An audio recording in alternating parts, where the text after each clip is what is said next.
Okay, let's unpack this. Um, think for a moment about all the moving parts in our daily lives, right? People getting to work, packages arriving. Food on our tables. Exactly. It's this vast, intricate dance of transportation. It really is. And what's truly fascinating is how artificial intelligence is like stepping onto that dance floor, not just in the background. But as a lead choreographer, you could say. Yeah, that's a great way to put it. So today we're diving deep into how AI is fundamentally reshaping the way we move, well, everything. Ourselves or goods.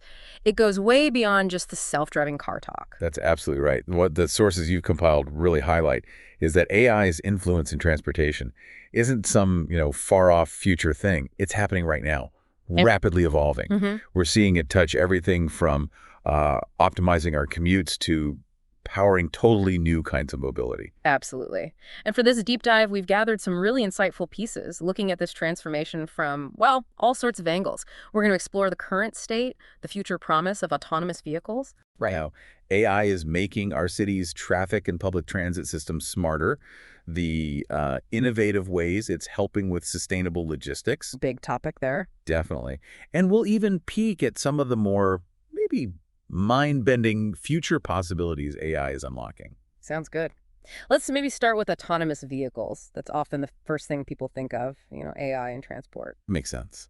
But it's important to get into the sophisticated AI at its core. What's particularly interesting is how different AI capabilities kind of have to work together seamlessly to let a vehicle operate on its own. So what are those key elements? What lets these vehicles see and think for themselves? Well, it really boils down to a few crucial components. You've got computer vision first. Yeah. That lets the vehicle interpret images from cameras, identifying pedestrians, traffic lights, other cars, that sort of thing. Okay, like its eyes. Exactly. Then there's sensor fusion. This is where it gets clever. It combines data from lots of different sensors, radar, LiDAR, cameras, to build a really comprehensive, reliable picture of what's around it. So it's not relying on just one thing? Precisely. Think of it like how our own senses work together, right? Give us a fuller picture. Then comes path planning. That's the AI figuring out the safest, most efficient route. Navigation, basically. Essentially, yes. Yeah. And finally, decision-making. This is the complex bit where the vehicle takes all that information, vision, sensors, route, and decides what to do. Brake, accelerate, turn, merge. It sounds incredibly involved, but it feels like we've seen some real acceleration recently. I keep hearing about Waymo expanding a lot. Indeed. Waymo's expansion now over 50 U.S. cities, that's a huge signal. It shows they're really scaling up real-world deployment. Right.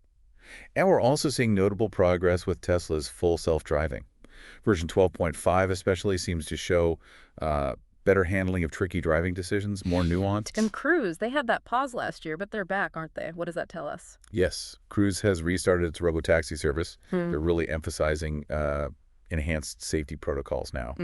Absolutely. Their whole experience kind of underlines that this is an iterative process, Developing and deploying fully autonomous vehicles takes time, and there's a huge focus on public safety, learning and adapting. Makes sense. And you've also got others pushing forward.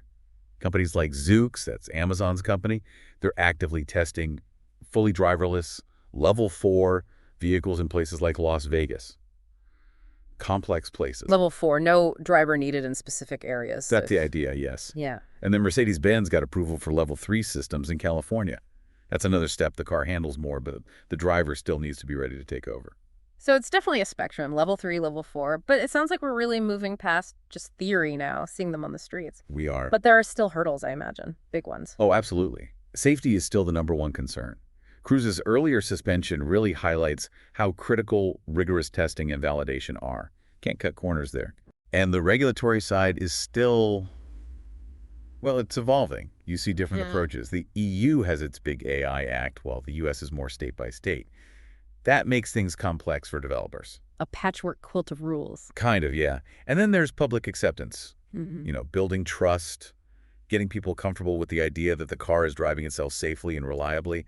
That's crucial. Yeah, that trust factor is huge. And the authorities are stepping in, too. NHTSA, the National Highway Traffic Safety Administration, they've got new rules now for AI safety reporting, trying to bring more transparency and accountability. That seems necessary. It is a big leap of faith for many people, trusting a computer driver. It is. But despite these challenges, the long-term potential, it seems like there's still a lot of optimism. I think I saw a stat about autonomous cars making up a decent chunk of sales soon. Yes, there was that McKinsey research suggesting AVs could be around 12% of global car sales by 2030. 12%. That's quite significant. It indicates strong anticipated growth, definitely. And the potential upsides are compelling too, right? Reducing accidents from human error. That's the big one. Huge. Plus, potentially smoother traffic flow with optimized routing, much better mobility for people who can't drive, and just general gains in efficiency. Okay, so that's the individual vehicle side. But AI is also making waves in, like, the bigger picture of how our cities work. Public transport, traffic management. Precisely. AI gives us powerful tools for making public transit much more efficient and, frankly, user-friendly.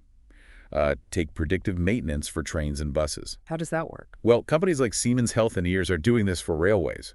They use AI to analyze tons of data from the trains, predicting when a part might fail before it actually breaks down. Ah, so proactive maintenance. Exactly. It minimizes disruptions, keeps things running smoothly, much smarter than just fixing things after they break. Yeah, that makes so much sense. Way less waiting around for delayed trains. Hopefully. And AI is also being used for real-time crowd management.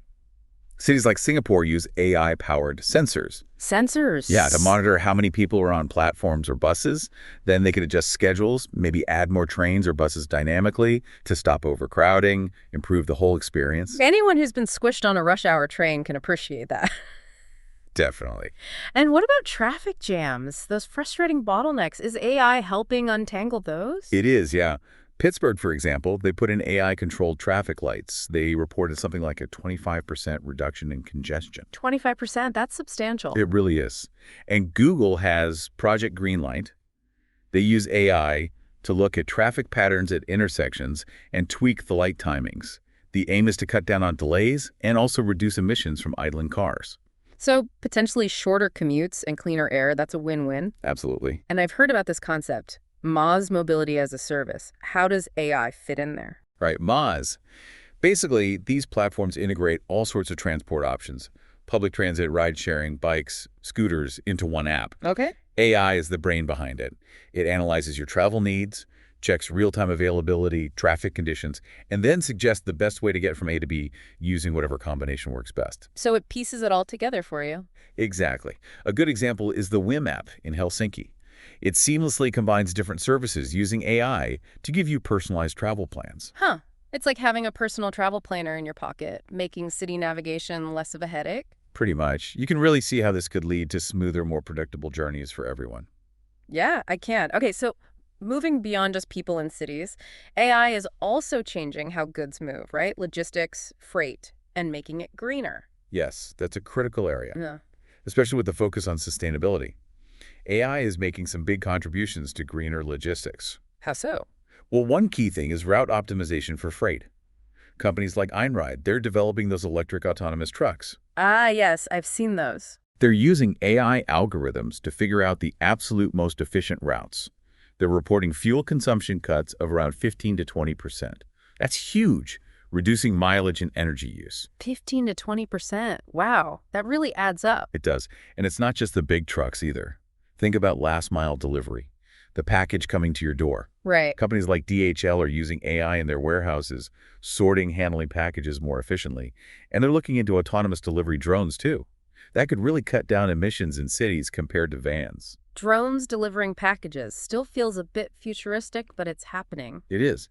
So across the board in logistics, from giant ships to your online orders, AI is enabling more environmentally friendly practices. And with electric vehicles becoming more common, does AI help manage those too, like the charging? Definitely. Mm-hmm. More EVs mean more demand on the grid.